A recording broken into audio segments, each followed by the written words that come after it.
So today also, Theruvan Sarana everyone, today also we are gathered here to have a Dhamma talk, and today our topic is Paticca Samuppada, which is the most important part in Buddhist philosophy, because it is the Dhamma that explains everything about this world. So it explains about the emanation of the world, emanation of sentient beings and their states of beings and or jati.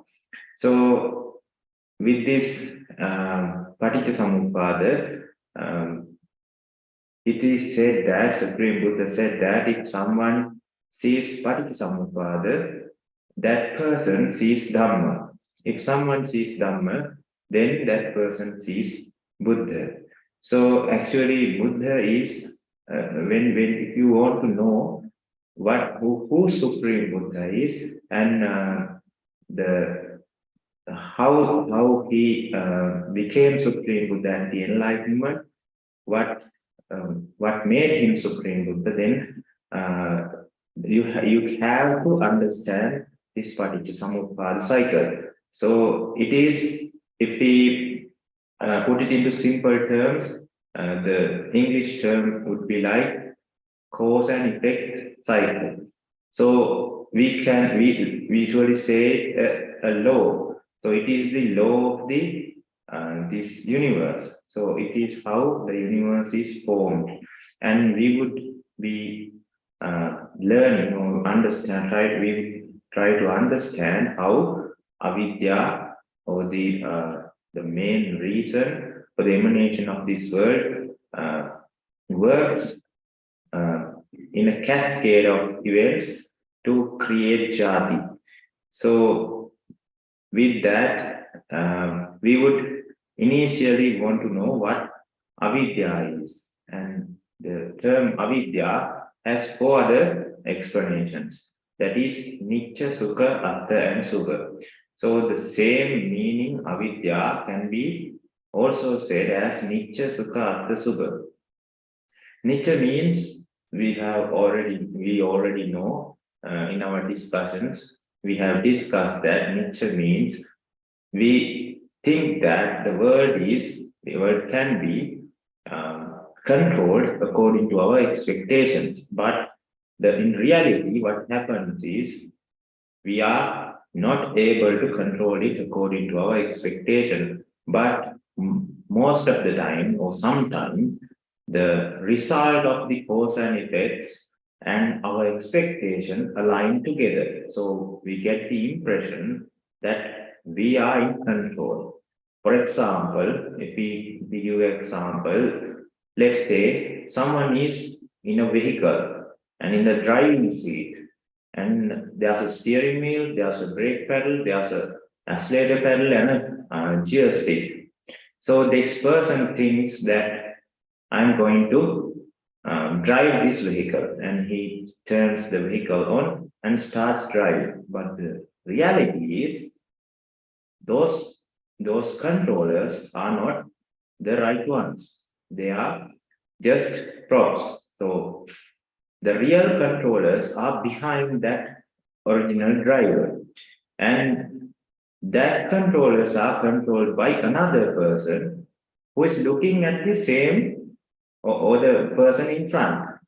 So he is imitating what the person in front is doing. So when he is starting the vehicle, the person behind is also starting the vehicle. And when he is turning right, the person behind also turning the vehicle to the right.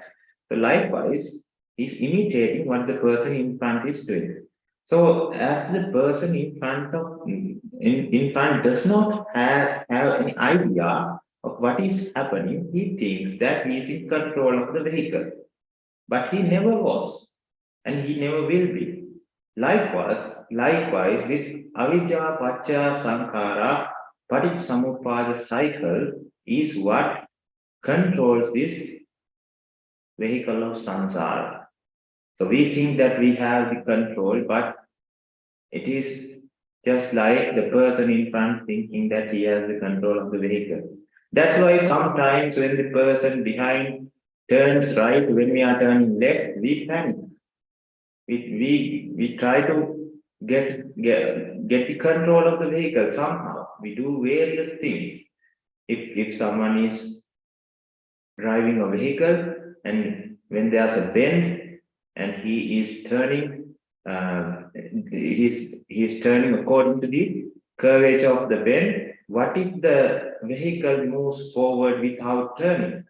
Then that driver would panic and he would do everything possible to get the control of the vehicle again. But in reality, he never had the control. It is a cause and effect theory. So it's a phenomenon of cause and effects. So brake should work, these alignments and everything should work. An engine should work and the battery should work. Everything should work in collaboration to give out the effect. Turning the vehicle or turning the steering wheel is just one of them.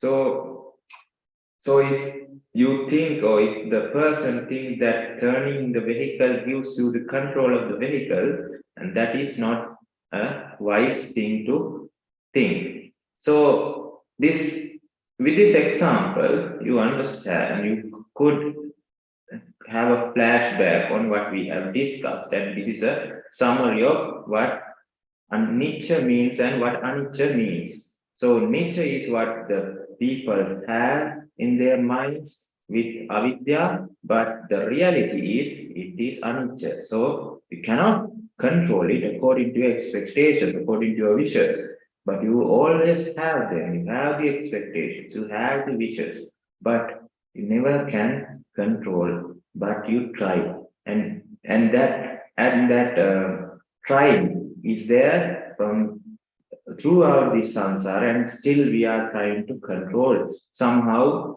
control this body, control the mind, control the outside world, our spouses, our children, and other people around us, and also things around us. We are trying to control them, and in the process, what happens is, since we cannot do it, sometimes we think we can and we are very happy, and that is a false happiness, because in the end, the real nature of the world somehow emerges, giving out the suffering nature of the world.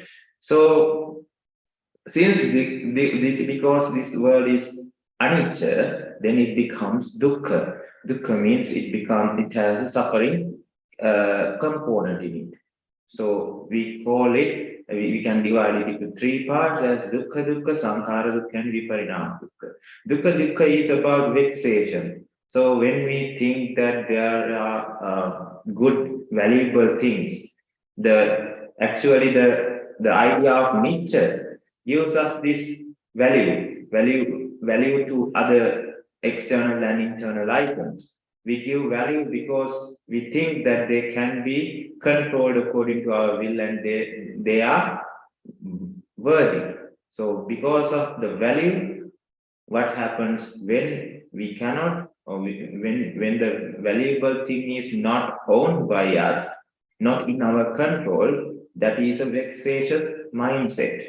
To get rid of that vexatious mindset, one would act, one would say, one would think. And thinking, acting, and saying is always tiresome, and it's always suffering. So it has a suffering component in it, because creating something, even a thought, even a word, or even an action is always or it has a suffering element or component in it. So whatever the thing is created, it always gets decay, it always gets subjected to decay and death. So jara marana at the end. So if something is there and we were asked to part with it, And if that something is what we like, so when we were parted with something we like, then that is always suffering. So we always want to be with the things we like. So, but the reality of this world is, it always, at the end, you have to part with the things you like. At the end, we meet Jara Marana.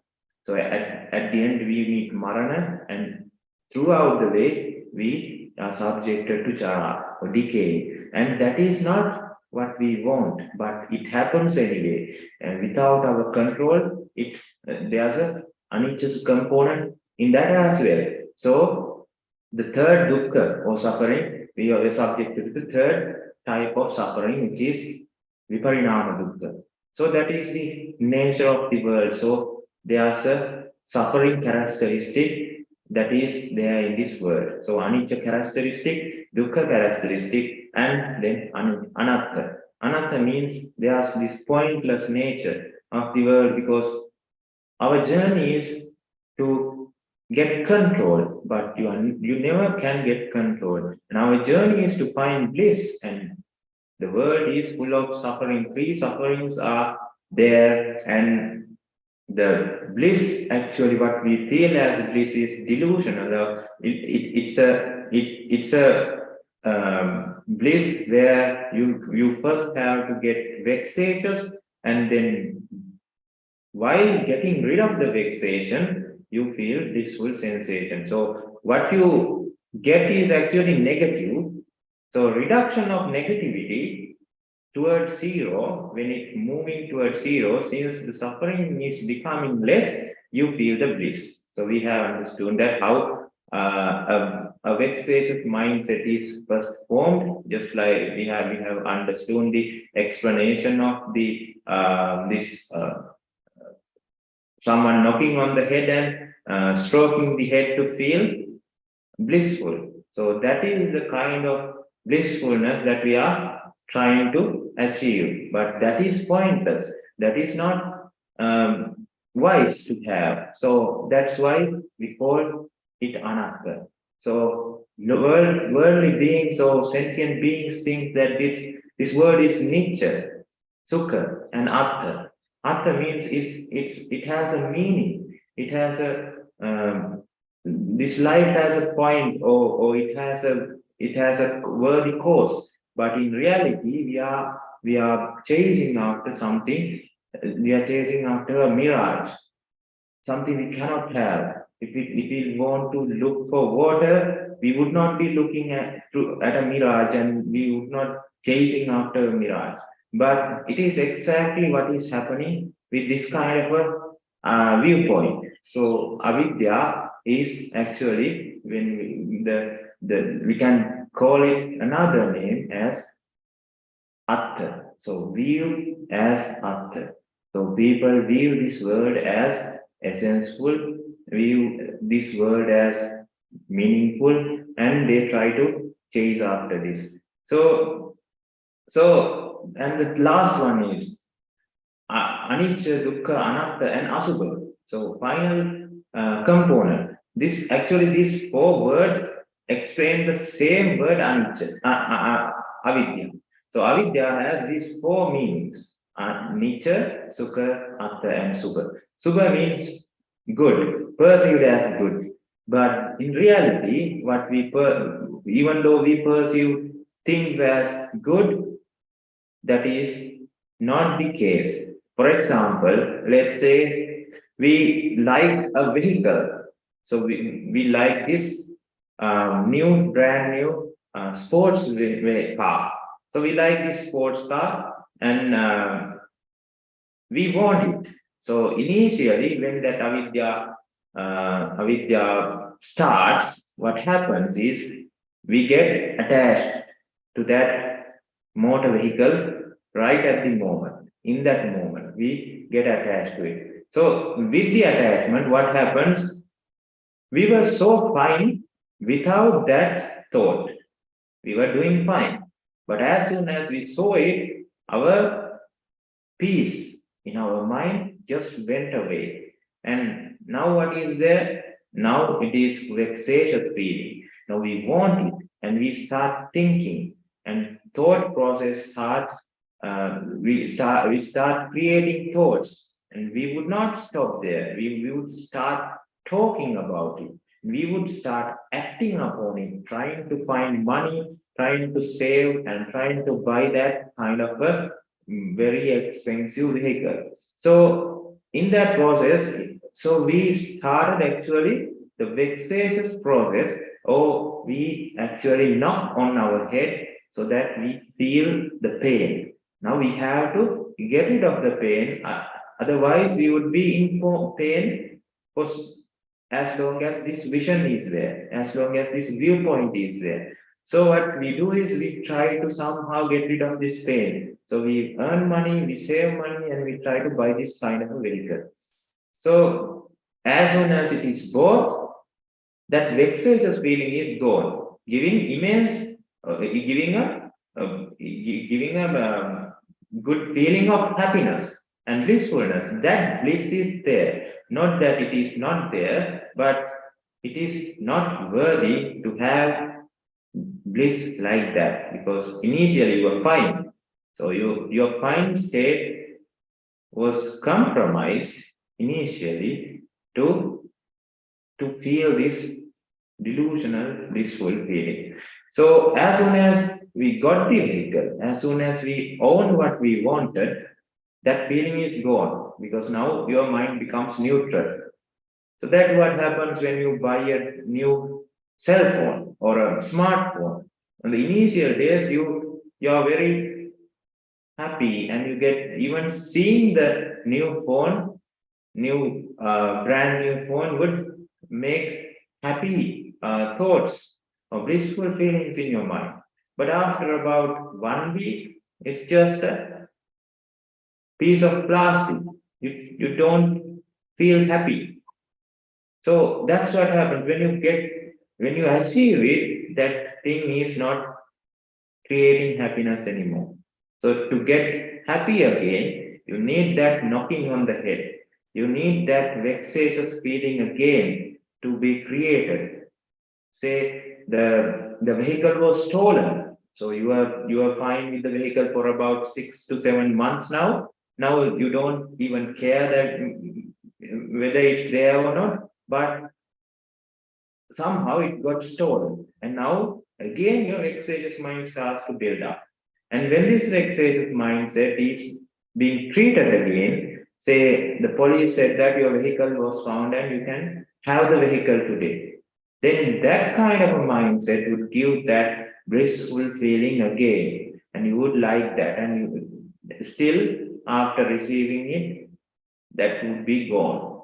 Again, someone has to store it, or you have to buy a new one with a new vexation for to feel that blissful vexation. So that's how this works.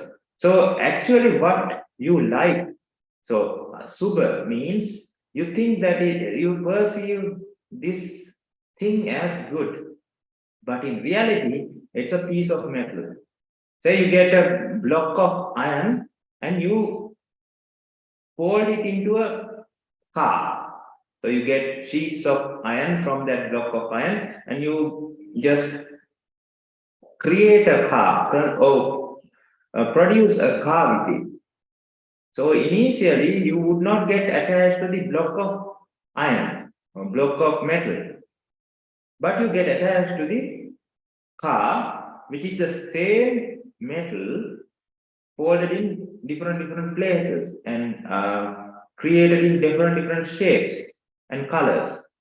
But it's the same one. What if somebody just crushed the same car into a piece of metal and give you the piece of metal? You would not get attached to it. But you have the same amount of atoms, same amount of things that were already in the car. That was already in the car. So even though that's the case, you would not get attached. So this attachment is happening on something delusional, something that is created with with with an illusion. So let's say So there's a good example here where you get a bicycle and you get attached to the bicycle, or you can get the car. So now what you do is you part the car into this, it's separate or into the last part.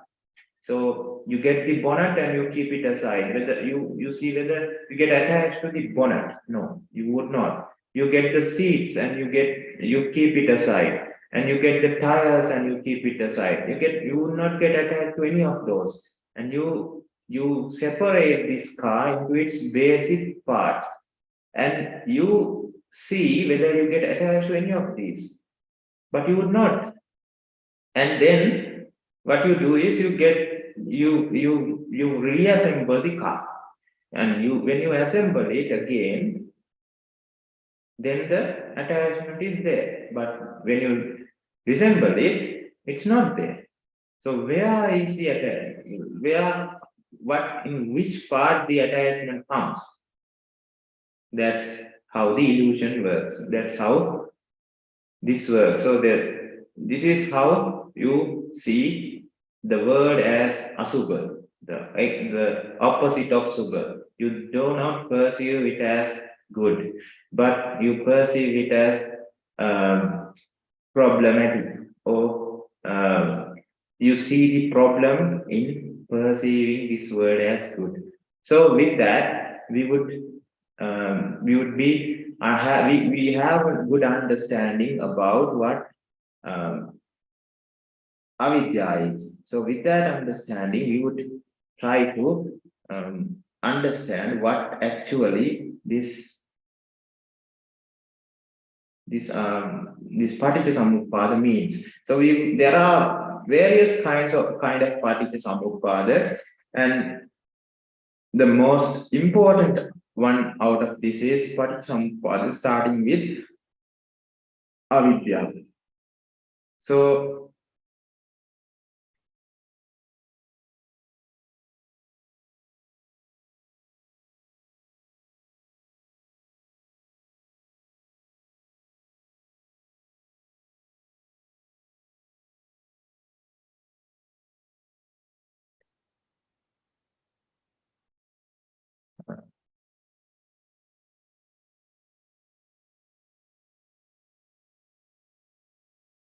I think to screen share, I need to be a host.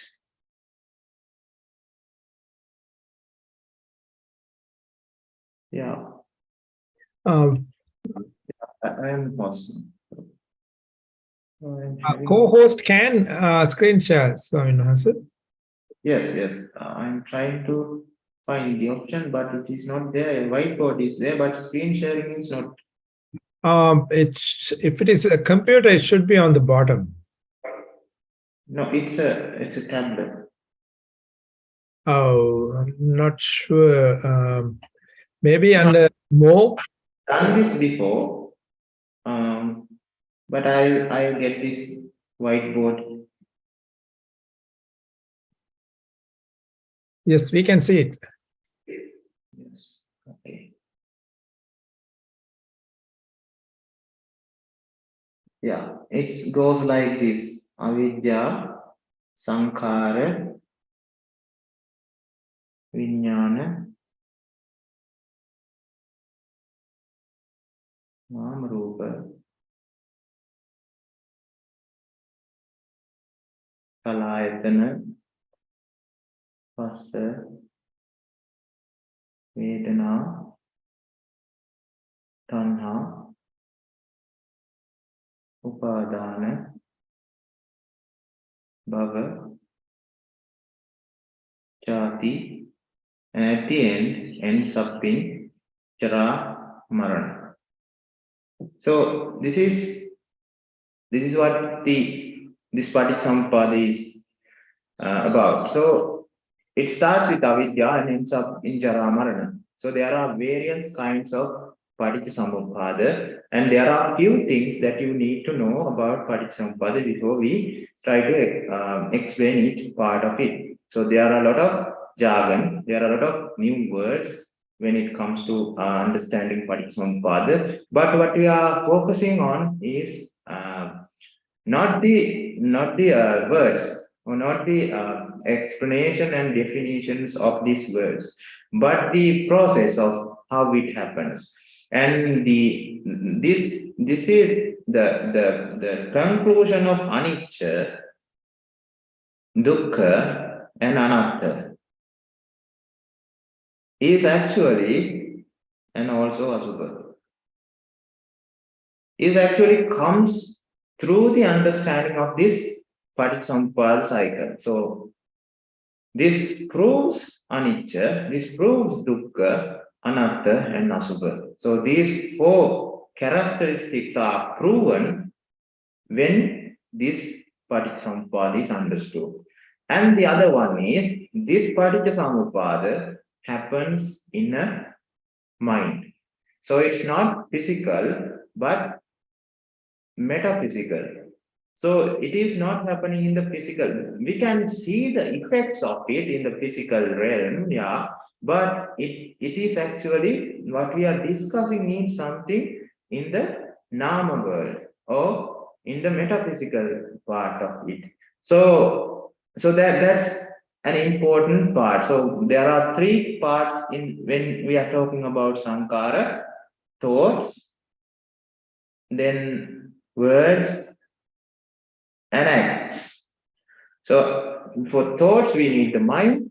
To create words, or when we are talking, still we are using our mind. So what we are seeing as a person who is talking to us, or when we are talking, what we are hearing in our ear and what we are seeing through a mirror is the physical part of it. But when we are referring words here, when we are referring to Sankhara here, we are mainly thinking about we are mainly referring to this physical, the non-physical part of it, or the mental component when we are creating words. When we are creating actions, it's the same non-physical part, or without having a mind, without having thoughts, you cannot act. Otherwise, a dead body would do things, but it doesn't happen that way. So there's a part that played by the mind when we are acting, when we are saying, when we are thinking. So that is what is called Sankhara. So avidya with four components. What are the four components? Nitya Sukha Atha Subha. So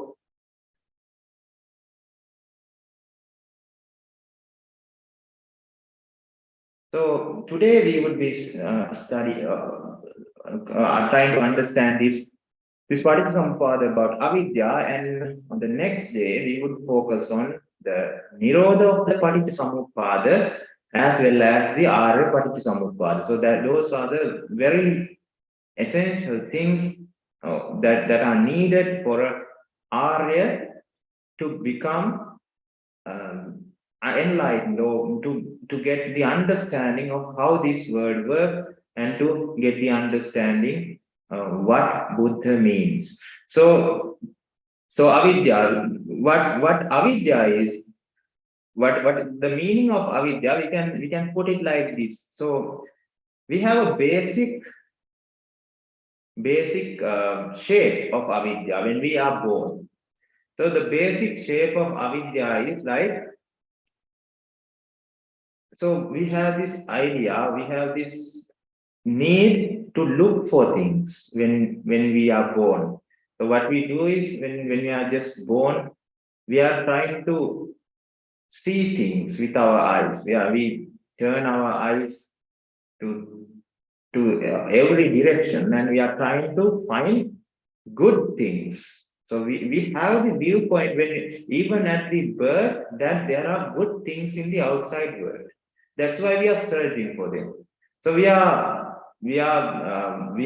these ears to the outside world, and we are trying to grasp every sound in search of good sounds. And we are smelling. We are trying to smell. We are just breathing in to find good smells. When we are given food, especially initially it's milk. So we are trying to find good taste. So our mind is always towards the outside world, and these five senses are always mm, looking for outside things, and the mind is the one that does, or the principal organ that is behind it is mind. So in from the skin also we are looking for good things. So when we are looking for good things, that is the initial shape of avidya. So in this initial shape is changed by outside stimuli. So mainly the viewpoints of others, or we call them asatpurusa sansevana. So asatpurusa sansevana means people with this people, or it can be images, it can be sounds, it can be smells, tastes, or touches, or thoughts.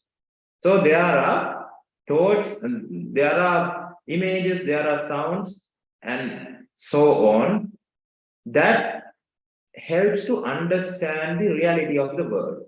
We call them Kalyana Mitta Sansevana.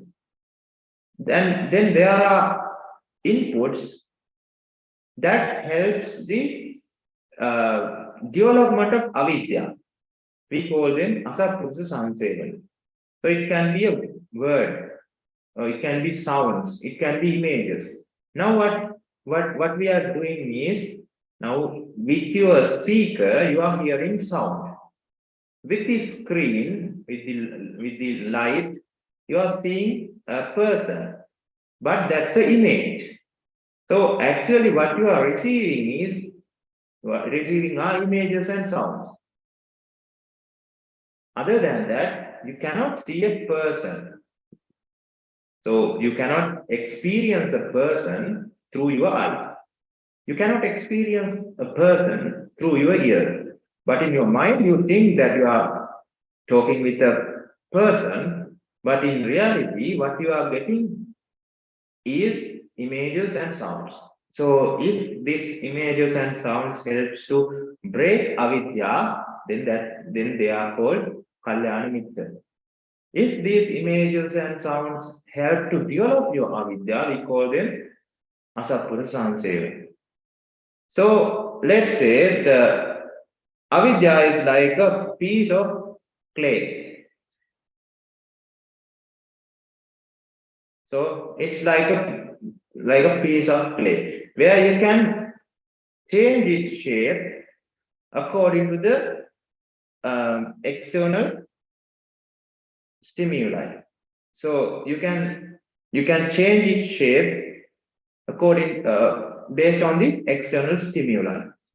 So let's take an example and try to understand this Paticca Samuppada cycle. So initially, the classical example here is when a person becomes an alcoholic.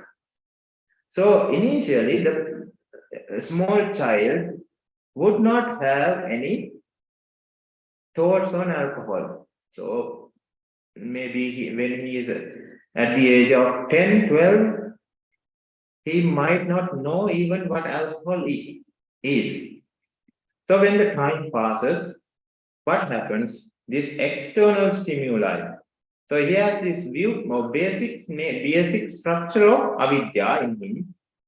So when the external stimuli act on this basic avidya, the shape of this piece of clay changes into a, let's say, a bottle. So it's not that there's a bottle in your mind, but we are trying to explain this with the analogy. So you get you get this Nicha Sukha Artha Sukha idea about this drinking habit. So you see people having drinks, you see people enjoying it, and you get the idea I am looking for. Now, the basic idea of avidya is I'm looking for good things in the external environment, and this seems like a good thing. That's the external stimuli that changed your mind. But if someone said, no, this is not good, this is not blissful, this is something you would get into a trap and you would be destroyed with this, then that is not asatpurusha sansera. That's the opposite of it. And avidya would not develop on that. But when the initial stimuli are towards the drinking, then the avidya would build upon that. Then the avidya would start to develop. So it's something like that. So this clay is actually in your mind, so it's not physical. So it's a mental kind of a clay. So what you get is actually this kind of a shape in your mind. So you have this Nitya Sukha Subha idea about drinking in your mind. So then initially what you get is thoughts.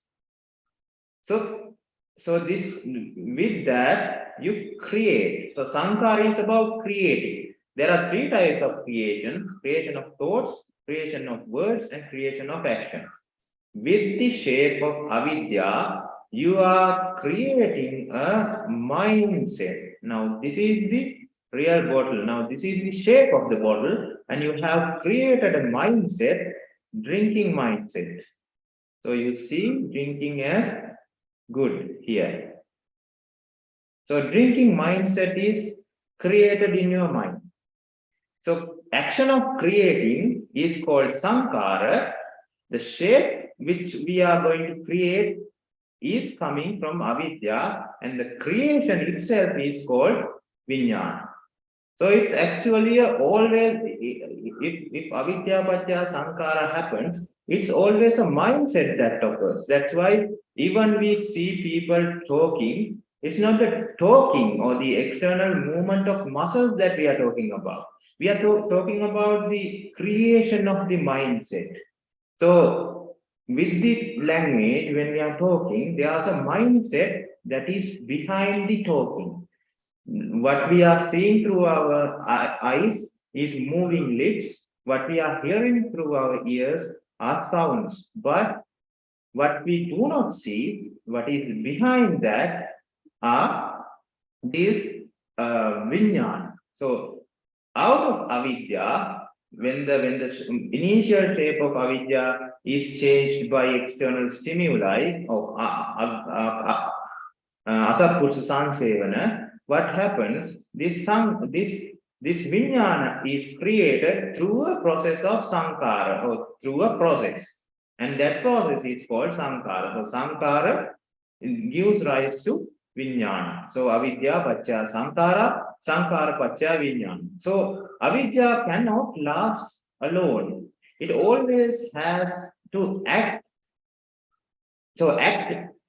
So we can replace the word act with sankhara. So avidya should sankhara to create vijnana. So what happens is a drinking mindset. So this is vexation.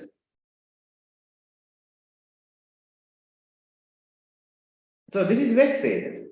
It's not a blissful feeling to have a drinking mindset, because now you want to drink. So what happens? You create salayatana. So salayatana means 6 ayatana. 6 ayatanas are eyes, ears, nose, tongue, body, and mind. So there are 6 ayatanas.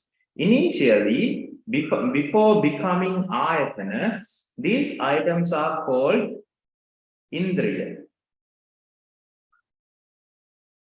So there is a difference between indriya and ayatana, and that difference is created by nama rupa. So the person who did not like this alcohol, who are initially a small child, had these eyes, ears, nose, tongue, body, and mind. But they were not ayatana towards drinking. They were just indriya, or we can simply call them organs.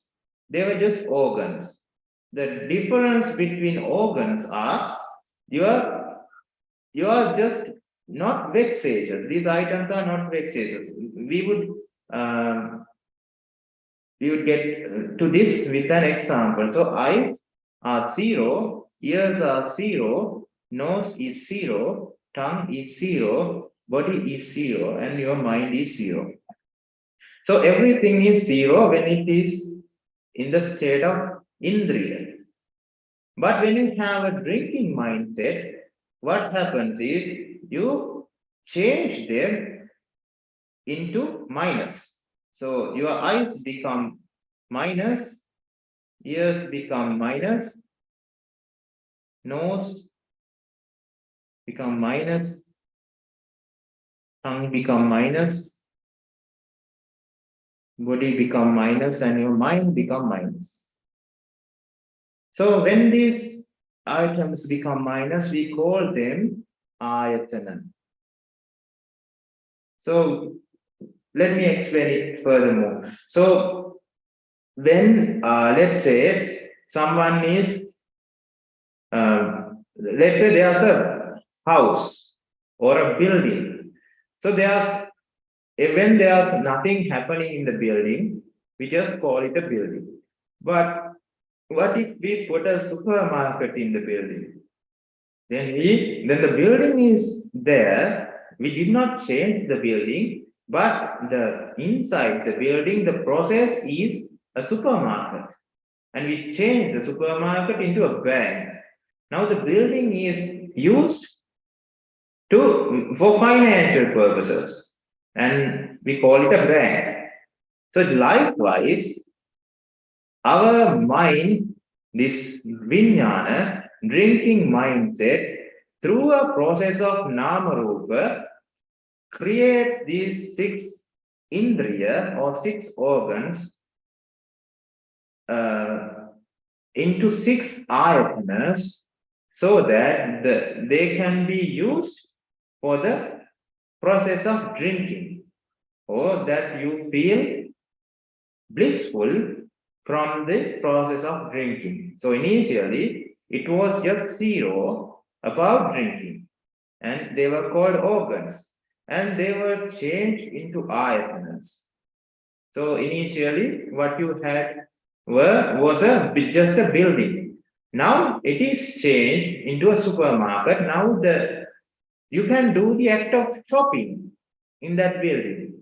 Just like that, these indriyas are changed into ayatanas, so that you can do the act of drinking using these six ayatanas. So they become helping points, helping points for the drinking. These six ayatanas become helping centers for drinking. So how that happens? So nama means folding. Rupa means you create something. So through a process of nama rupa, you charge these organs into ayatana. So when that happens, so what in reality, this bottle, this is the original bottle or original act of drinking. So this is so with this bottle we depict, or we symbolize drinking. So drinking is not blissful in its external environment. So let's say there are two people, one likes drinking and the other one does not. So if there are two people and the blissfulness is in the bottle or in the drinking, then everyone would perceive drinking or the alcohol bottle as blissful. But that does not happen. So then that should be something in the individual person. So that's the thing. So with that, we can conclude that the external item is zero. So external item is zero, and the person who has not developed this avidya for drinking does not have the drinking mindset. We have the initial indriya system or organ system, which is also zero. And when that is also zero, the external drinking, which is also zero, is perceived as zero. Zero to zero is always neutral. So you don't feel a blissful sensation when you see the act of drinking, or when you see drinking people, or when you see bottles of alcohol. You just become neutral about it. But when you have the avidya about drinking, you get the drinking mindset, which is vexatious, and from a process of nama rupa, you change this indriya or organ system into salayatana, where they become vexatious. And that's why we put minus in front of uri ayatana. So your eyes become vexatious, your ears become vexatious, your nose, tongue, body, and mind, everything become vexatious. When everything is vexatious, what happens? When you see the bottle which is zero, so here is minus and here is zero. So you are seeing something positive. So minus is down below and zero is up above. So when you are seeing from down below at a point up above, you are seeing something positive. So passa means touch. So touch gives to feeling. This is feeling. So when eyes meet the image, so this is the bottle, maybe the friends who drink, maybe the drinking place, maybe the act of drinking. This is the sounds that you receive, and they are all about drinking. And this is the smell of alcohol. This is the taste of alcohol. This is the feeling of alcohol, and this is the thought of using alcohol. And everything would be perceived as blissful, because even though they are neutral and zero, since your mindset or your ayatana, your indriya has become ayatanas towards drinking, or your indriya or organs have become helping centers for the drinking mindset. Now you feel positive feelings, and this is always delusional. So Vedana is now what you are feeling is a delusional feeling of happiness. It's always happiness. So what happens here is you get attached, and attachment leads to upadana or sticking. You get sticked into it. So it's like you get glue and you paste these two items. So first what happens is it gets attached, but it is not stick. But when this gets dried up, it gets attached to this so much you are not able to remove this. You cannot get it apart. So that's the difference with attachment and sticking. So it gets sticked into the these two get stick together. So with the attachment happens, this happens in the mind, and then the sticking into it happens. And what you can see is a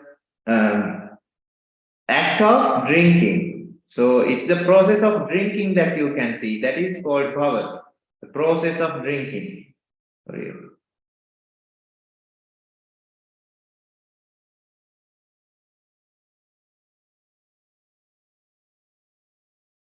So you can see the process of drinking, and we call it, or you can also say that drinking state of being.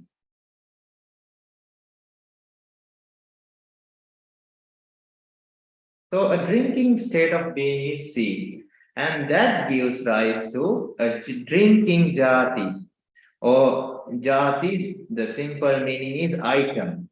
An item is created, and that is called drinking jati, and or drinking item. And that item, now this is what you created in the mind, it does not last. As soon as it gets created, it ends up in Jara Marana. So when something ends up in Jara Marana, what happens? You get sorrow, lamentation, then pain, which is physical, and mental suffering, or suffering, we can call it, it's mental, and despair.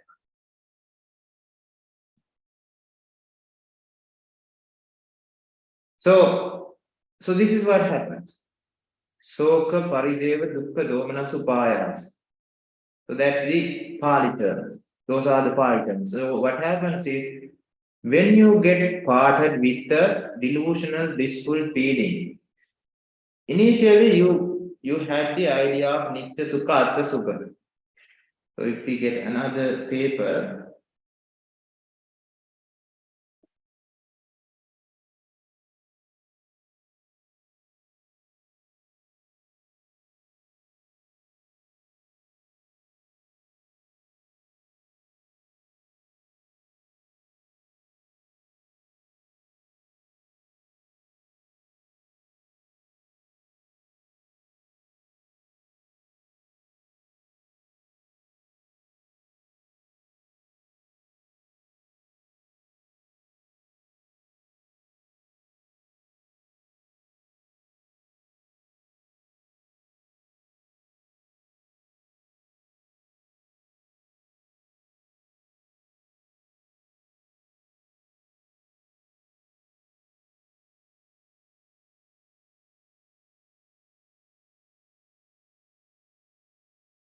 so this is the Paticca Samuppada cycle. So now we understood how drinking jati emanated in a mindset. So what you see from a drinking jati in the outside world is a person who is dope, a person who is doing crazy things, saying crazy things, and who cannot stand, who cannot identify what is right and what is wrong, and that is the outside expression of this jati. But the jati is actually metaphysical. It happens in the metaphysical realm. So in the Salayatan also, it is not, it changes over time. When someone becomes a alcoholic, what happens is it changes one's organ system. So you become vexatious, your body becomes so vexatious or so deficient about drinking. If you do not drink, you start to shake. You start to develop symptoms of alcohol withdrawals. So that's the external uh, or manifestations of this mindset. When Salayatan occurs, it changes your physical body and physical eyes, physical ears, tongue, body, everything. But in this Paticca Samuppada, we are not referring to that, the external part, through that the external is always connected to the mental part. But in this one, we are trying to change the mental component, and that is the root cause. We are not trying to treat outside cause, we are trying to treat the main cause, and that is mental. So now we are trying to understand, since we have understood how this happens, we are trying to see few important characteristics of this Paticca Samuppada cycle. So we do not have, so what we need to understand how we can understand Anicca, Dukkha and Anatta through this. So that's what we are going to do. We are trying to understand how we can understand the characteristic of Anicca, Dukkha and Anatta through this Paticca Samuppada cycle. Notice that we have no control over any of these items that happens in the mind. So one item gives rise to the other, and a cascade of events finally gives rise to jati, and we cannot stop it there, and it ends up in jara marana. So that shows the anicca nature. So you cannot control it according to expectation. It always moves downwards and ends up in jara marana, ending the the manifestation is that you always get separated with the blissful feeling that you experience here. So when there's a blissful feeling, when there's a good feeling, you do not want to get separated from it, but you don't have any say over it because it's a process. It's a process that happens. So it gives, at the end, it ends up in jara marana. So if that's the case, then that shows the anicca nature. And this jara marana, since the separation from a blissful vedana or a blissful sensation is always suffering, that's why we call here sorrow, lamentation, pain, suffering, and despair occurs. So that's why we call these things occur, because when you get separated from this very blissful Vedana, that's what you get. That's what happens. So you don't have any say over it. It's like you have seen this when the small children when in playgrounds there's this playing thing that they use where you have to jump from the top and you would be slide down into the bottom, and then children find it very blissful, so they do it. So likewise, when avidya paccaya sankhara happens, you just don't have any say over it, because the small child cannot stop at any of these points. What happens? He would just fall and his back would start to hurt if that's a long distance what he has to fall onto. So this is sorrow, lamentation, pain, suffering, and despair. So this is what happens when this Paticca Samuppada cycle starts.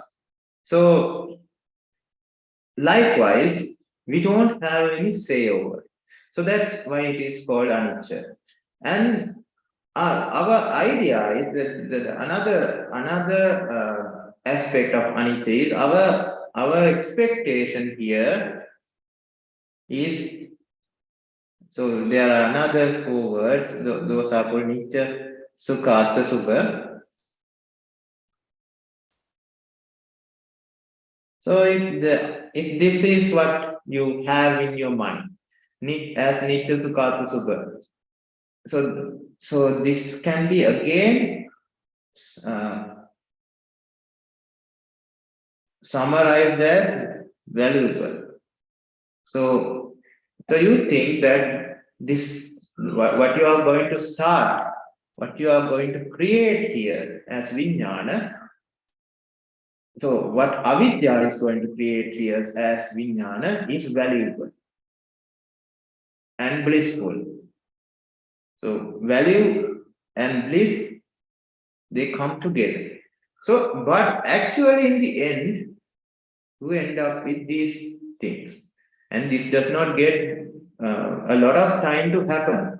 It happens in a very, very minute time period. That's why we cannot separate and see now I am in the phase of Sankhara, now I am creating Vijnana, now the process of Nam Rupa is happening inside me. No, nothing, you cannot experience it like that. It happens in a click of a second.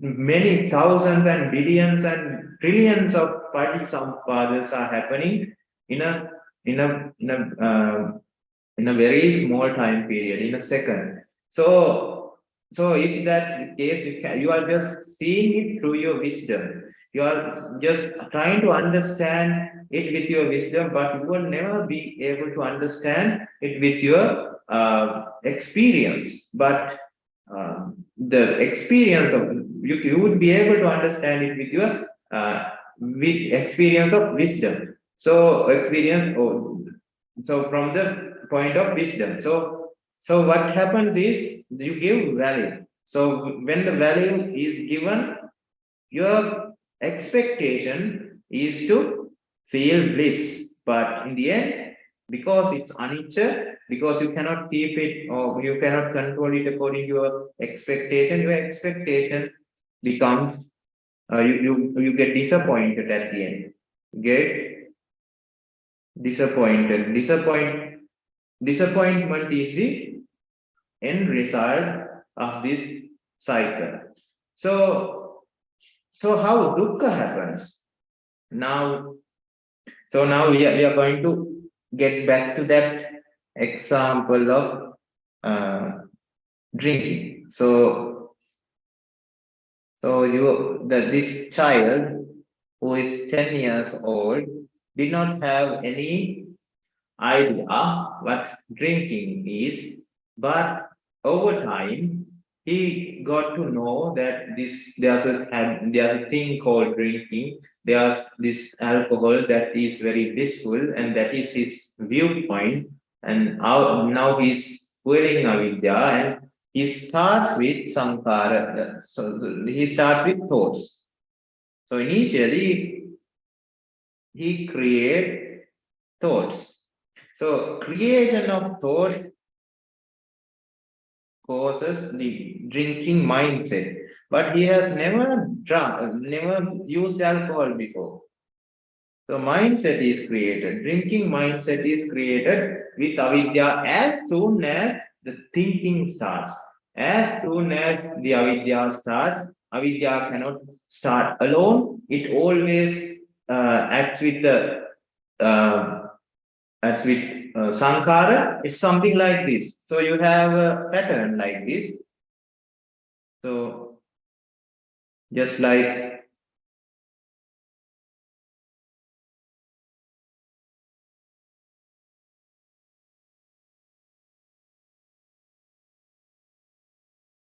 so this pattern is like this. This is avidya. This is a pattern of avidya. So what you do is through Sankhara, you are weaving this pattern. So this is Sankhara. This is the process of Sankhara. So through this pattern, you are doing now. You are in the process of Sankhara. Now the end result is Vijnana. So the result is Vijnana, the shape is avidya, and the process is Sankhara. So I hope now you get a clear understanding than before about this this Sankhara and Vijnana. So what happens? This mindset is created.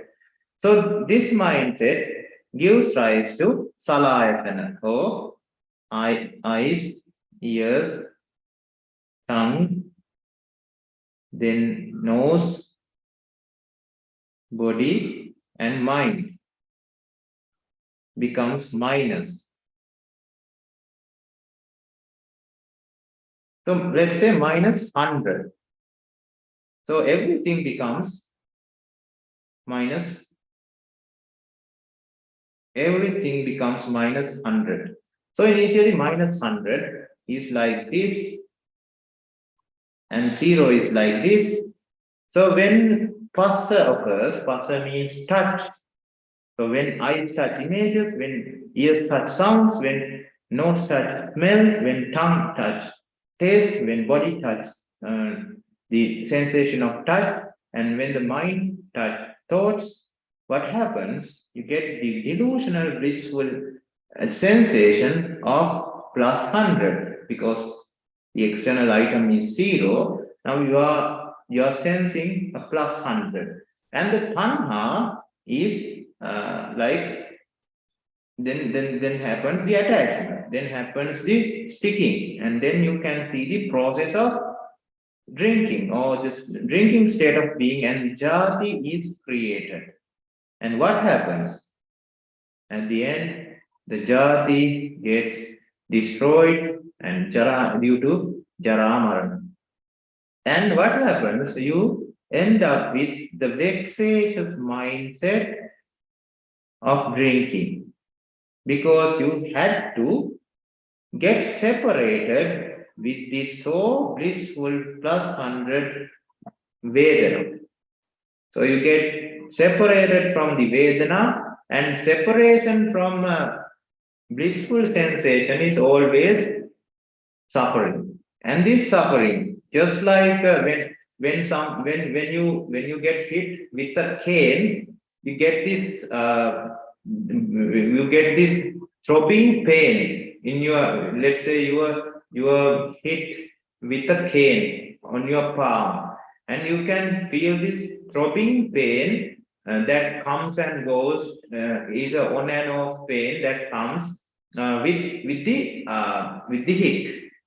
So likewise, you get the urge, you get the temptation to create that blissful sensation again, because you saw the blissful nature in it, because there was a delusional blissful sensation in it. So the vexatious mindset again occurs. So why does that happen? So there's something called karma bhava. So here in the karma bhava, energy is being created. So when this avidya, paticca, sankhara cycle occurs in karma bhava, there's energy being created, and this energy is what we call karmic energy. So when the karmic energy is there, now we should know that images and eyes, then sounds and ears, and so on. This part, the meeting of images and ears, eyes, sounds and ears, is a result of karmic energy. So that part is karmic, and that is a consequence of past doings or past sankhara.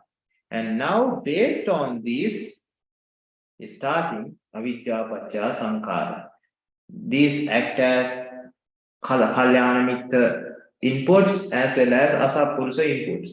And based on that, if they are asapurusha inputs, then avidya, paticca, sankhara, the cycle starts. So when at the power, when this karmic energy is being deposited, they again create causes for images to hit, to meet your eyes. So the most important part is thoughts and mind. So when this chakra is created, cycle is created, at the end, when that ends up in jara marana, the energy which is deposited in the karmic power gives rise to thoughts that you get in your mind, and this thought is vexatious because you have already lost what you thought blissful at jara marana. So what happens? You again start this cycle. Now it becomes a round. Now, though we created it as a line, now it becomes a round because this vexatious mindset again starts this avidya pacha sankhara cycle. So again creates this mindset, again creates this salayatana, passa, vedana, tanha, upadana, bhava, and ends up in jara. But the thing is, when this cycle is used more and more, just like a flywheel, when force is applied to a flywheel, it starts rotating very slowly initially. But as time goes, because we apply force again and again through a period of time, the speed increases and the flywheel speed starts to rise. So just like that, this avidya starts to develop when this is used. So sankhara also starts to develop. So initially it started with thoughts. Now you cannot stop with thoughts because the vexation is higher, getting higher. You cannot, your sankhara becomes powerful. So you go for words. Now the child now the child is getting older. Now he finds that his peers are telling that the drinking alcohol, drinking beer is good. Now you can try it, and it is a blissful feeling. Now that inputs also helps, and this flywheel starts to increase the speed, and now you start putting out words. That's what you experience in the outside, but it is the thought process of putting words that is being applied here. So the mindset of drinking also increases. So the nama rupa process also increases, and the create power of salayatana that is created also increases, so that your eyes are always minus, but now it's not minus 100, it's minus 1000. So when it is minus 1000, so the pasta from pasta, what you experience as Vedana is plus 1000. So the Vedana has increased. So what you are feeling is now more potent, more intense. So the attachment is more intense, so the attachment is higher, and the sticking is also higher, and the process what you see as a drinking process or the drinking state of being is more powerful, and the jati which is created is more powerful. But they also end up in Jaramarana. Now you have to part with plus 1000. So you have to when Jaramarana happens, when you are separated from plus 1000, it's not like plus 100. The sorrow is increased, lamentation, pain, suffering, and despair is increased likewise. So the disappointment is increased likewise. So you cannot stop this cycle when you start it. What happens again? You again go back to avidya, because that's the only way you have in your mind to fix this problem. Now you are trapped. Now you have no escape from this suffering cycle, and you are stuck in vexatious cycle of dukkha, cycle of suffering. Now the vexation increases. Now to get rid of this vexation, the sankhara, or the power of sankhara should be increased. Now you cannot deal that vexation with words, so you go for actions. So now you get a bottle of alcohol and start drinking, and this mindset increases, nam rupa increases, and the salayatana also increases. Now it goes to plus 100,000, minus 100,000. So the feeling or the vedana that you feel is plus 100,000. So the attachment becomes increased, sticking, bhava, jati, everything gets increased, and at Jara you get parted with plus 100,000, or a very blissful jati. And what happens then? The sorrow, lamentation, pain, suffering, despair is also increased likewise or corresponding increase can be seen. So that's what happens. So this vexation is called dukkha dukkha, and this is called at the jara marana we call this viparinama dukkha because it ends up in jara marana. And this sankhara or the actions are also they also has a component of suffering because thinking is suffering. But when you start to create words, so if you are to read a book that you don't like and that you don't want, you would after some time you would feel the pain or the fatigueness of your jaw muscles, and you would not enjoy it. You would see the burden, you would see the suffering of talking, and you would see the suffering of thinking when you are asked to complete a test that you don't like, maybe an exam, maybe if you don't like mathematics, if you are asked to solve the mathematical problems, you would find thinking very tiresome. Likewise, you always know that actions are always suffering. So this person, since this chakra or the cycle is getting more and more stronger, now you have to find money, you have to do more jobs, you have to do overtime so that you find money to buy alcohol. So you have to compromise your time. You only have 24 hours and you have to get or find time to treat this vexation. Otherwise, this vexation would start to create a throbbing pain or a on and off pain again and again in your mind. So what happens? You would lose your time or peace.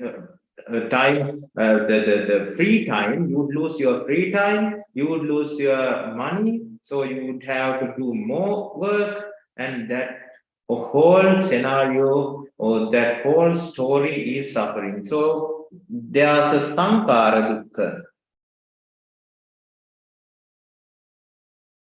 So there's this sankhara dukkha, there's this dukkha dukkha, and there's this viparinama dukkha. Now we can understand this second characteristic from this Paticca Samuppada cycle. So we understood Anicca, we understood Dukkha, and we have already understood Anatta as well.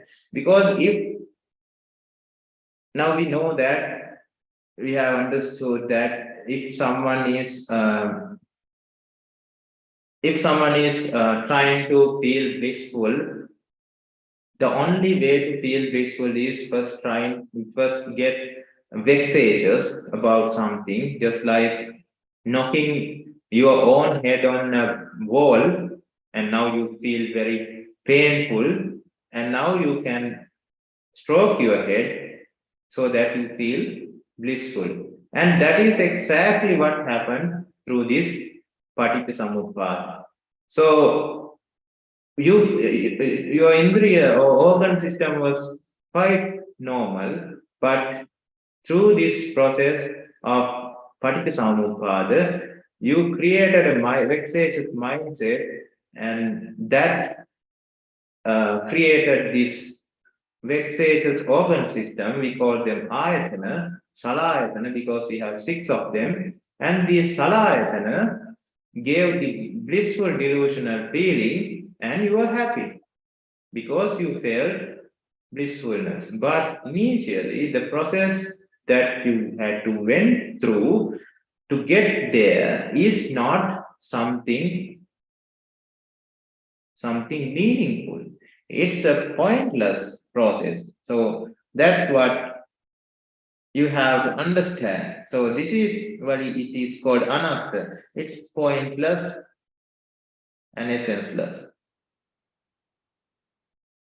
So now that explains everything about Paticca Samuppada cycle. So now when you understand this Paticca Samuppada cycle, what is helpful is not the process itself, but the ability to understand the Anicca, Dukkha, and Anatta. So when you understand Anicca, Dukkha, and Anatta, this Paticca Samuppada cycle, it is helpful for you to get see the problem of your day-to-day work, what you are doing, and get rid of the unnecessary dukkha, unnecessary suffering that is created. So the other important thing about Paticca Samuppada is, sorry about that.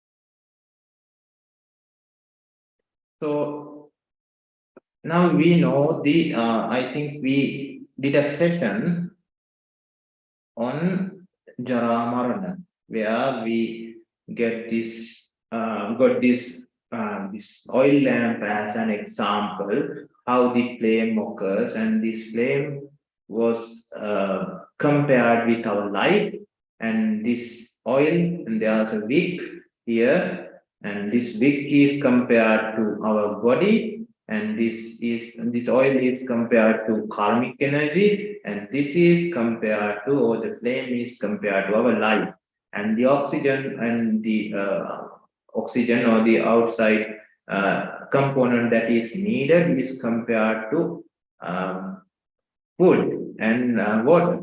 So when food and water is applied to the body, and when the karmic energy is also going through our body, we can see a flame and or flame of light.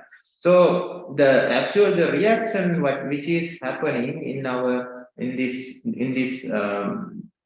what do you call in this flame is actually hydrocarbon and oxygen gives a exothermic reaction which creates water and carbon dioxide. So this is the reaction. So we do not need the reaction, but the important thing to understand here is, so for a flame to occur, so this is the flame or the energy that is being released. So we are talking about flame number 1. So for flame number 1, we needed oxygen molecule number 1 and hydrocarbon molecule number 1. So this reaction of molecule number 1 once created carbon dioxide number 1 and water molecule number 1, creating the flame number 1. But since these reactions change its original form to something else here, now the reactants are no more presented. So since the reactants are no more there, this flame cannot last. So it ends up in Jara Marana, giving rise, allowing for a next flame to occur.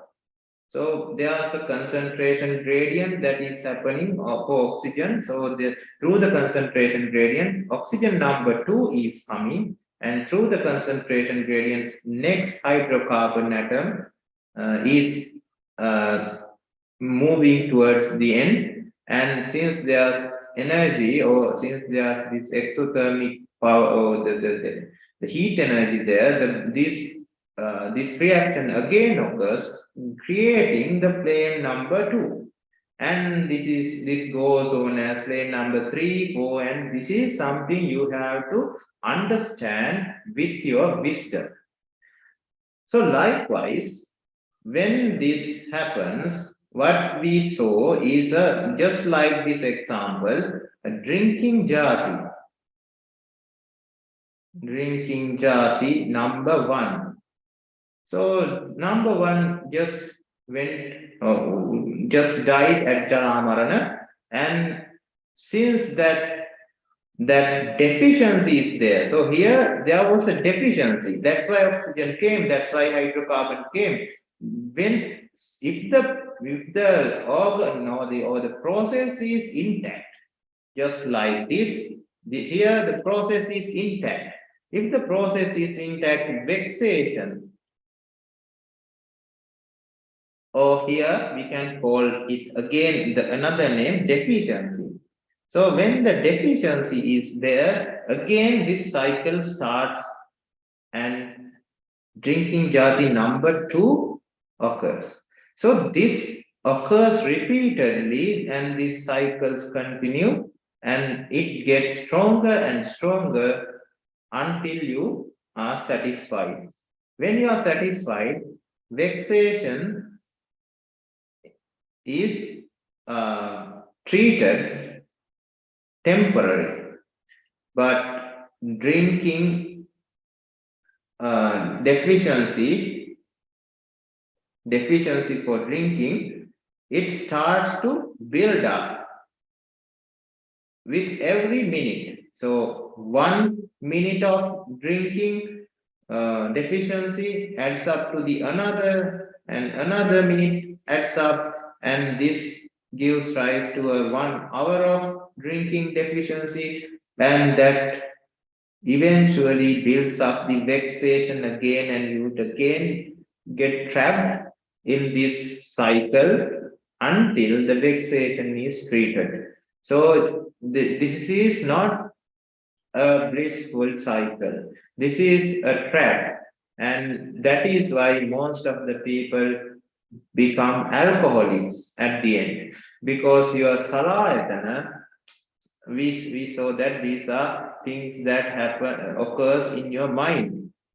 So ears, nose, tongue, body, and mind. So even though that's the case, so it has a physical impact as well. So that's why after some time, when someone becomes an alcoholic, these organ systems change permanently to using alcohol. Without them, you cannot last. So that happens. So the important part is the drinking jati is there in a person at the moment when the causes are being aligned. When the causes are being aligned, the effect is occurring. So that's why it is called Hetum Paticca Samuppada. When the causes get aligned, the bhuta or the effect can be seen. And when the causes are not aligning, the effect is not occurring. So say that this same person who is a drunkard now has treated his vexation, and now he has drunk, he has taken alcohol, and in the next morning he is sober. Now what he does is he just finds this world, his life miserable, and he thinks of going to the temple and listening to Dhamma. Now he is not creating drinking jati anymore. Now what he is creating is something else. Now he is, maybe if he is walking, now he is creating walking jati. So jati are different things. We can call, if there are something present in this world, something made of causes, then that is a jati. Everything is an item. Human is an item, animals are items, desk, chair, and all the other things are items, and these items are also created with this Paticca Samuppada cycle. So for a person, maybe he is angry, then he creates an angry jati out of the avidya paccaya sankhara cycle. If he is happy, then he is creating happy jati. Then when he is drinking, he is creating drinking jati. When he is very mischievous about something, food maybe, so we call it a mischievous jati. And he is virtuous, then we call it virtuous jati. And this jati lasts only a fraction of a second and again created and created. So we can use this cycle to understand what jati and how vexation occurs in our mind and how it gives rise to this suffering cycle. And this is just the beginning, or this is just the emanation of suffering through this avidya paccaya sankhara cycle. But there's another cycle, and that is called kusala mula paccaya sankhara cycle, and that's the Arya cycle. And this Arya cycle gives eliminates this avidya paccaya sankhara cycle, eliminating avidya, eliminating sankhara, eliminating vijnana, and we called it avidya nirodho sankhara nirodha. And that cycle is the opposite of this creation of dukkha cycle, and that is the elimination. Or we just have another word for that, another explaining for that, and that would be discussed on a later day on the next session. So you would be able to understand how the elimination reduces the suffering, sankhara dukkha, dukkha dukkha viparinama dukkha, and the only way of doing that is by understanding the same cycle that creates the suffering. If you understand the same cycle that which creates the suffering, then you would be able to get rid of the suffering, because you would not find it blissful, you would not find it essential, you would in fact find it as senseless and pointless. So that's the explanation. So what you need to understand is this jati just occurs at that point and ends up in jara marana. So no matter how much bad jatis you might have created, you just have to create good jati now, because what is history. What is next has not occurred yet, and right now you can do the right thing, create the right effort, or samma effort, samma vayama, and change the jatis that you creates, so that you can create the kusala mula cycle, which we would be understanding in the future. And after that, you can with the application of kusala mula, this avidya would get reduced, the strength of it would get reduced, finally eliminating whole avidya and giving rise to wisdom.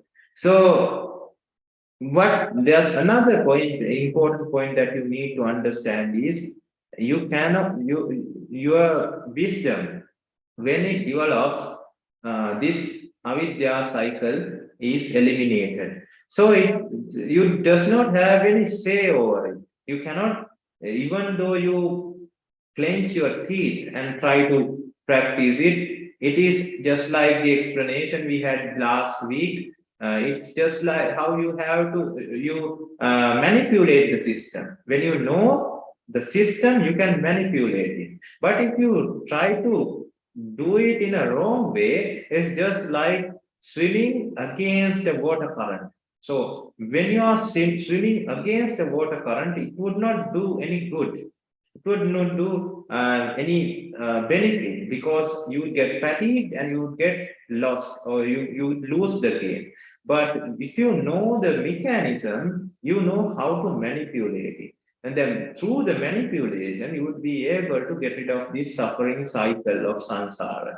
That's the message that you need to understand. And there's one more thing. Now, this is here, what happens when you create vijnana. So, what happens when you create vijnana? You create abhyantara nama rupa, or we call it internal nama rupa, and external nama rupa.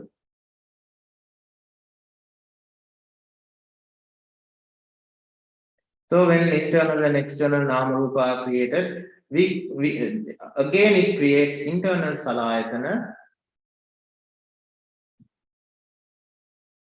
and external salayatana.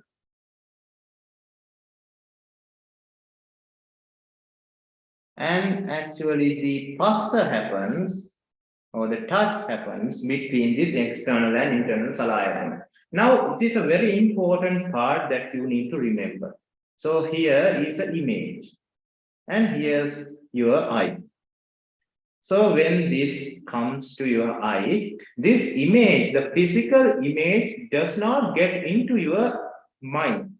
It's a mental copy of it. It's just a copy of what you saw. So when this part occurs, until this is physical, and beyond this is metaphysical. So we understood that whole Paticca Samuppada cycle is happening in a metaphysical area. So when the avidya paccaya sankhara occurs, it is the inputs that comes through the eyes, ears, and other organs. So there's this image, there's the eye, and what is created is a vision, and we call this chakku vijnana. And this chakku vijnana is the thing that starts avidya. Because when this chakku vijnana is occurring, if the person has the mindset that this is what he is seeing is valuable, straight away the mindset is created out of sankhara, that this with the value. So avidya mindset is created. So what initially the chitta or the mind is not impure. It is just seeing what is there. So it sees the zero nature as zero. But as soon as avidya cycle starts, the whole problem starts to occur. So the notice that you cannot experience this image which is in the outside world, but you are experiencing something in your mind. So that is the basis, or that is the piece that we are going to work on. This is the input that we are going to that this Paticca Samuppada cycle is going to work on. So what happens is, just like a battery. So there's this plus end, there's this minus end, and this is a discharged battery. So through this external and internal nama rupa, what vijnana does is it charges this battery. So when it is charged, this is not something in the outside world, that not this actually external salayatana images, sounds.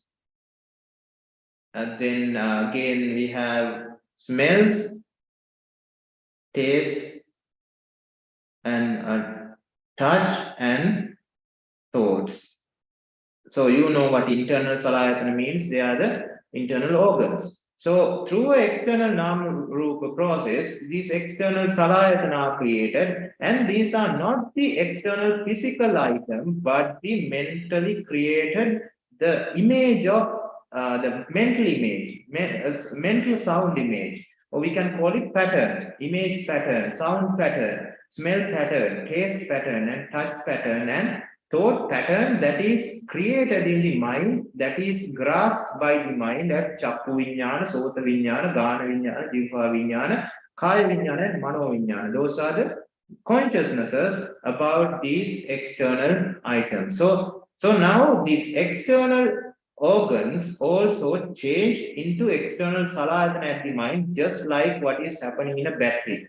So pasta is actually connection of these two external and internal salayatana, which creates a current, and this current is what we feel as Vedana. So we feel the delusional blissful sensation there. So see the senseless nature. You are creating something in your mind based on a neutral item, and you are being happy about it and looking for the bliss in external items. But it was never the external item that created this blissful feeling, but your mind playing tricks. So that's what you need to understand about this Paticca Samuppada cycle. This is very technical, and you might have questions about what we have discussed today. If you have any questions about the discussion, you can ask, and it is very essential to get your problems clarified, because this is the core concept of Dhamma, which we discussed today. Do you have any questions? You can ask Thero.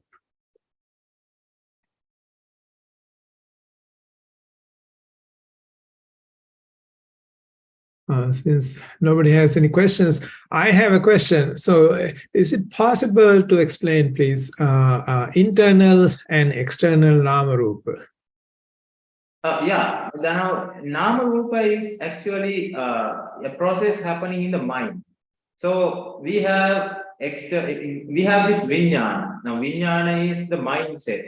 So when this mindset occurs, actually the mindset is occurring based on something coming from the outside environment.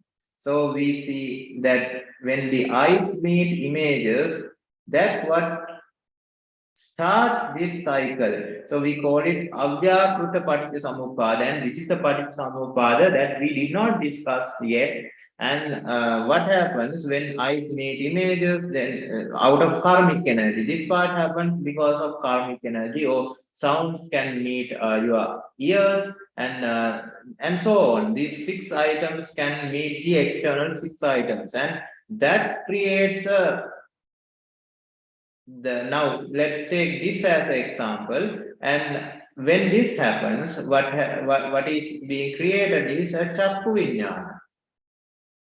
Chakku vijnana is again a vijnana, but not avidya paccaya sankhara. This is sankhara paccaya vijnana without avidya. The sankhara is the creation of mind, or this has to create a thought or a mind.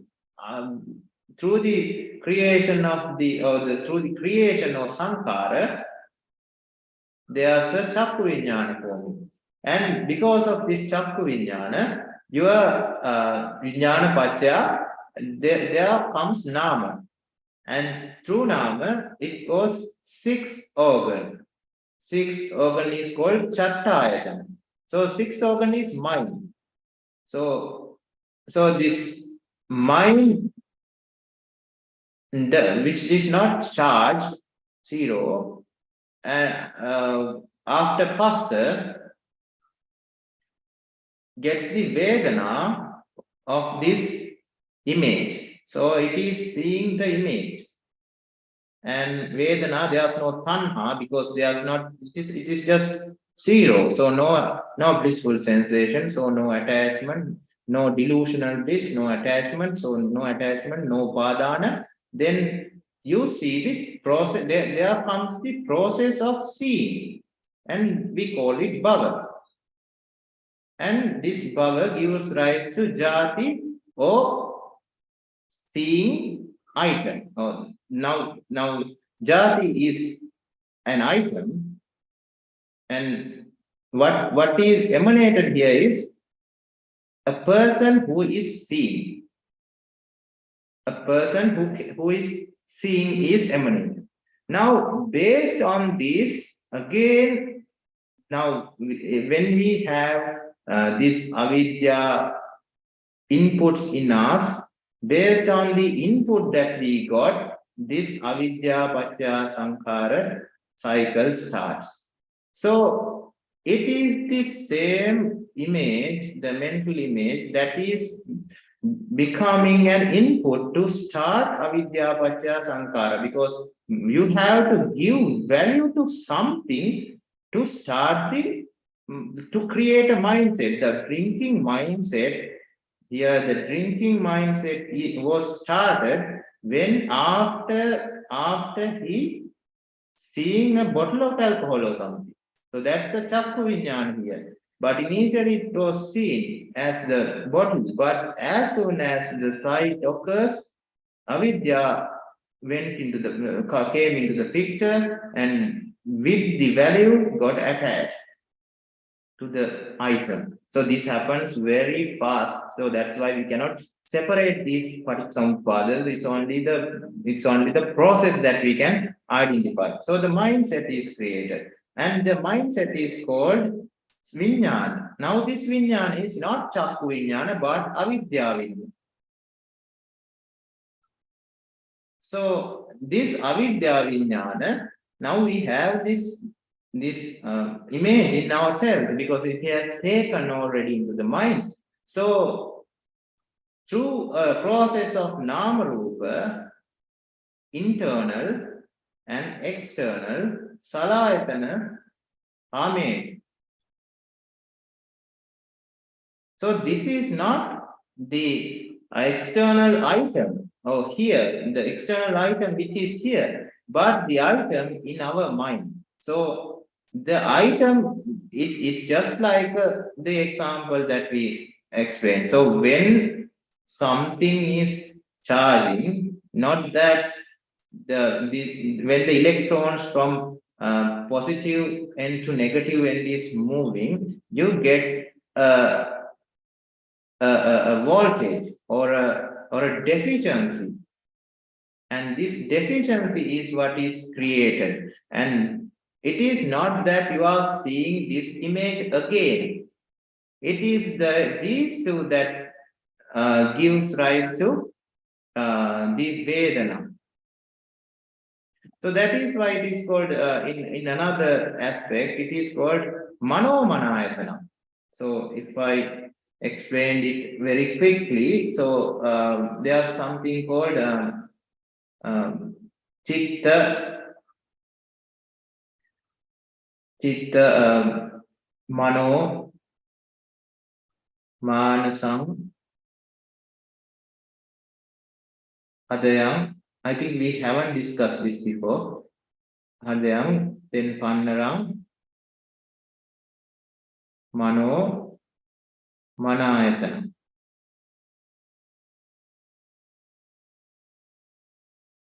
Mano Manayatana, Mani Indriyam, Vijnana. Vijnana Kando. So there are 9 components, and this is how our mind gets what you call gets dirty, or it gets full of defilements. So chitta, when it comes to mano, so I think I don't know whether I have time to explain this fully, but I'll try to explain the part that is needed for the question. So we have mano, and we have mano again here. So manayatana, what you know that what ayatana means, and you know what manayatana means, mind. So mind minus mind. So this is what the image must be here. And when it comes to chitta, you get the mental image or the copy, and you process the copy and you measure it, and you get the shape of the image. And this minus mind is received. See here, mano. Here also there's mano, and this mano is the same thing. So in the metaphysical realm, what you have copied is there, is moving towards past, and you can always get it back to the present through the action of recalling. So you have, the mind has the recalling power, so you get this mano again. And you, when these two are created, what is zero and what is minus, just like a battery, what you feel is vinyana, a corrupted sensation. So that's what you need to understand. So through this also you can understand that how this external and internal nama rupa occurs. You do not need to know. We actually do not understand how in a very detailed level. At the we can say we cannot say that molecular level, but something similar to that. We do not know how it exactly created, because it's a wisdom of Buddha, because this Paticca Samuppada is like a ocean. It is said that for a one Chinthashrama, or a very minute the smallest part of mind that occurs, there are about 16 Paticca Samuppadas that occurs in various aspects that interacts and interconnected together. So that's a very sophisticated area, and it is not needed to understand that much to complete our pathway. So I think, I don't know whether it gives the answer to the question that Mr. O.P. Pereira asked. Yeah, I think so. If I understood correct, the external Namarupa is what you processed from the image during Avyakrita Paticca, and then internally is actually what you created based on your mental formations or your requirements, so that there is a deficiency that your expectations and what you're seeing. Is that correct? Yeah, now everything is actually happening in the mind, not that physical part is not helping to that. It is helping, it is the physical environment that helps to take these things into our mind. But when it comes to Paticca Samuppada is something happening in the mind. So though we talk about ayatanas, actually there are corresponding ayatana in the external world. But when it comes to the ayatana, it is the mental component of it, it is the mental component that gets changed to a deficient state, so that is actually depicted to the outside world as well. So because these are very interconnected. So when our body and when our eyes are getting deficient, becoming ayatanas, our external eyes also get that effect. That's why when someone becoming an alcoholic, his body becomes deficient, because there's a pratyaya called anyamanya, when the mind gets deficient, that again creates the deficiency in the body, and when the body gets deficient, it creates the deficient mind. So that's what happens when you get hungry. So hunger makes the mind deficient, and the mind itself creates the body deficient. When you see a very delicious food item, initially you did not have any hunger, and you did not you are not it was not in the back of your mind to eat something. But as soon as you see something something good, something delicious, then all of a sudden you feel hungry.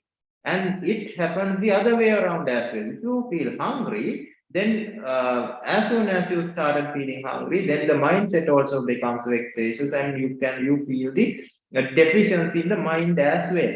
So it works both ways, but we are focusing here in the what do you call this Paticca Samuppada, or when you are trying to understand the how to deal with it, we are mainly focused on the mind, because anyway, external area is just a manifestation of the mental self. So if I take the example of alcohol bottle, somebody, so two people who one person is addicted to alcohol, or he really likes alcohol. The other person doesn't care, he doesn't drink. So these two people see the same bottle of alcohol, but the Paticca Samuppada, the process in the person who really likes alcohol is completely different, because he creates within him, there's a vexation created, and the other person, it is not. So that is the differential between those external and internal namarupa that was created, then it goes into phassa. Yeah, now for the person who is not fond of having alcohol, or the person who has not, he also has the avidya, but he has not changed the shape of avidya to create a drinking mindset, because maybe because of cultural reasons, maybe because he did not receive the asatpurusha inputs that is needed to change the mindset into a avidya, to create this avidya in him. So since it is not there, so he would see, or if we get the last whiteboard, so he would see this. So when the eyes meet the bottle, the chakku vijnana would be formed, and the sixth organ would get the phassa vedana, and the process of seeing would be there, and the sight of, now he is a person, or the mindset is like, bottle of alcohol is seen by that person. So that is here. But since the avidya is not there, so preferably let's talk about an arihata. So he would see, but the avidya is not there. Because of that, this vexatious mindset is not, vexatious drinking mindset won't occur. And because of that, the external and internal salayatana wouldn't be occurring. So we call that salayatana are nirodha for the arihant. So external salayatana is also not there, internal salayatana is also not there. It is only if internal salayatana occurs, external salayatana also forming. Because we cannot explain the phassa. What is phassa? Because touch, the phassa is touch. So it is not that we are again going back to the original form that is outside for phassa, but we are recalling the item which was already seen for phassa and vedana, and creating the jati. So that's what explained in the next slide, as well as manomanayatana. So when it happens, when manomanayatana happens, it is the mind acting with mind, interaction of mind with mind that creates Vedana. But initially it was a outside item. Anyway, we cannot experience the outside item. See, now you are looking at a screen. Now the screen does not go into your mind. It is the mental image of the screen. So it's always a mental aspect, or the mental image, mental component that is being processed in your mind to create this Paticca Samuppada. Those are the inputs that fuels these Paticca Samuppada cycles. Thank you. Any questions from other participants in the audience?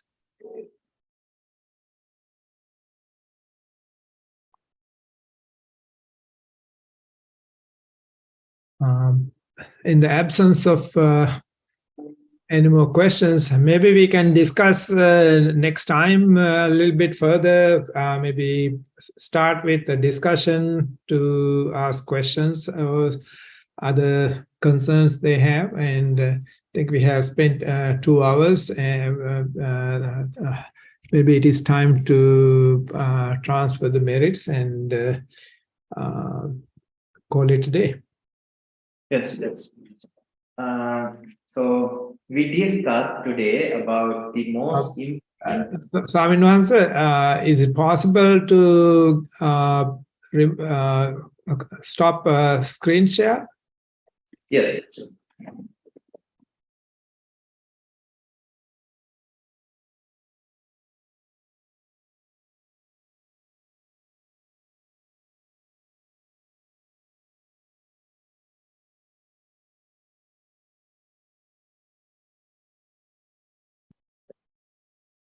So today we discussed about the most important part in the Supreme Dhamma, the Paticca Samuppada, and there are many Paticca Samuppadas when it comes to this mind, but the most important one that gives suffering and that which should be eliminated is this Paticca Samuppada cycle that we discussed today. And with that, our intention is to get rid of all the sufferings in life, ultimately attaining the supreme bliss of Nibbana. And with that intention, today we have discussed, we have created courses, and as we discussed today, the Arya Paticca Samuppada is the one. If someone has become an Arya, if someone is following the Arya pathway, that is occurring in us when we are discussing these kind of very important aspects about Anicca, Dukkha, and Anatta. Because Nicca, Sukha, Subha starts the avidya, but Anicca, Dukkha, Anatta, and Asubha, the opposite of that starts the Kusala Mula. And that is the Arya Paticca Samuppada. And the energy that is created as karma bhava is immeasurable and would create causes that would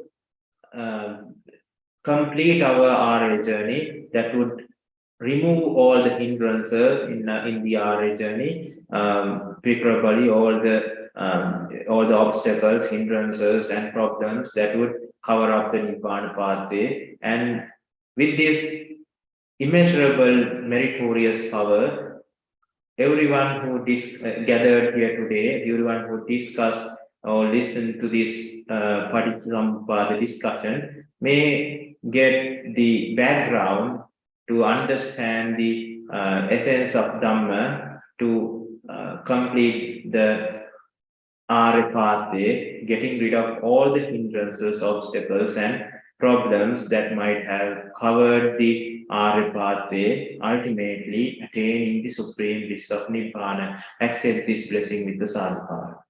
Sadhu, sadhu, sadhu.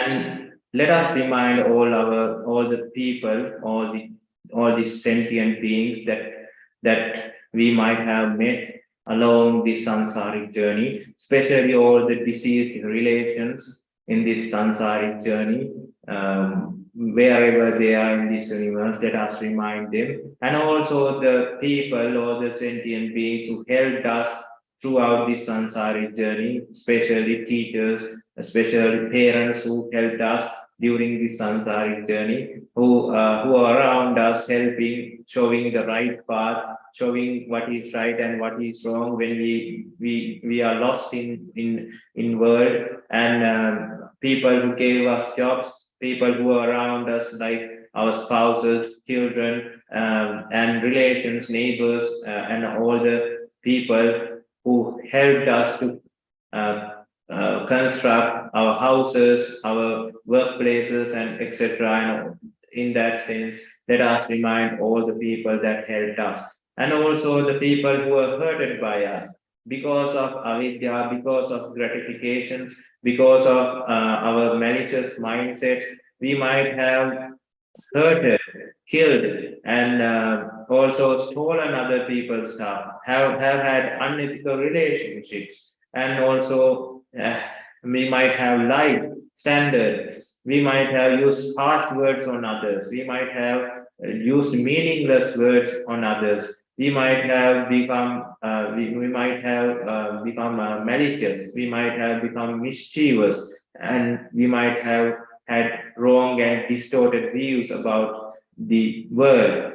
And with those kinds of things, we might have used those as tools to gain what we need, to suppress the people who are, or the beings against us.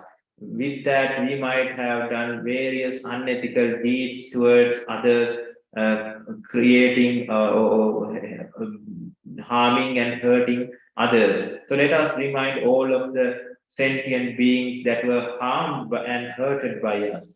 Now let us remind all the gods, especially the ones in the 6 realms of gods, and also the Brahma gods that are in the 20 planes of Brahma. And let us remind all the sentient beings in the universe as well. And let us spread this meritorious power to them as well, wherever they are in this universe, regardless of their current state of being. May they refrain from doing sins. May they, if they are in miserable places, may they refrain from doing sins. May they replace those sins with meritorious deeds, and may they lead happy lives, ultimately understanding the reality of the world, ultimately accomplishing the supreme bliss of Nibbana, attaining the supreme bliss of Nibbana. Accept this and transfer these merits to them with a sadhukara. Sadhu, sadhu, sadhu. So with that, we would be ending the session. And today we have discussed a very important aspect, and it is important and it is good if you could listen to it again and try to grasp the important areas. And this, again, I would say it is not about the process, but it is about the feeling of anicca, feeling of dukkha, and feeling of anatta that you need to understand. Even an arihat, there are arihats that, or the individuals that attain the arihat phala only with Hetum Paticca Samuppada, Hetu Banga Niruddhati. That much also explains the same Paticca Samuppada cycle that we discussed today. But this was in detail, and because we might not have that much of wisdom to understand that in that level, so we might need more explanations to understand the Paticca Samuppada cycle. That's why we went into depth, we went into the whole process and tried to understand what the Paticca Samuppada is all about. And with that understanding, with that core understanding, you might be able to get rid of all the sufferings that is created by avidya, and that is what is called dukkha jnanam. If you understand that the reason for dukkha is dukkha that is created with avidya is tanha, then that is dukkha samudaya jnanam. And when you understand, you already know how to get rid of dukkha. It is by eliminating the tanha, eliminating the avidya, and that is dukkha nirodhe jnana. And finally, what you would attain or what you would follow to acquire that is dukkha nirodha gamini patipadaya jnana, and that is the noble eightfold pathway. And with that, this sansaric suffering journey would end. And I would recite a blessing to wind up the session. Abhaya series nicham vaddha chayino chattaro dhamma vaddanti ayuvanno sukham balam ayudarogya sampatti sakla sampatti niyamisha ato nibbana sampatti minate samicchati. Sadhu, sadhu. Siravantam punam punyam khetam anuttaram Vena maya latam pasitum vinditum vana sariputta tathirana agatajutam patipatya Sada Sinandaya Vasa Buddha Buddham Namamaha Sadhu, sadhu, sadhu. So, but you attain supreme bliss of Nibbana. Terwan Terwan Saranai. Saranai. Terwan Saranai.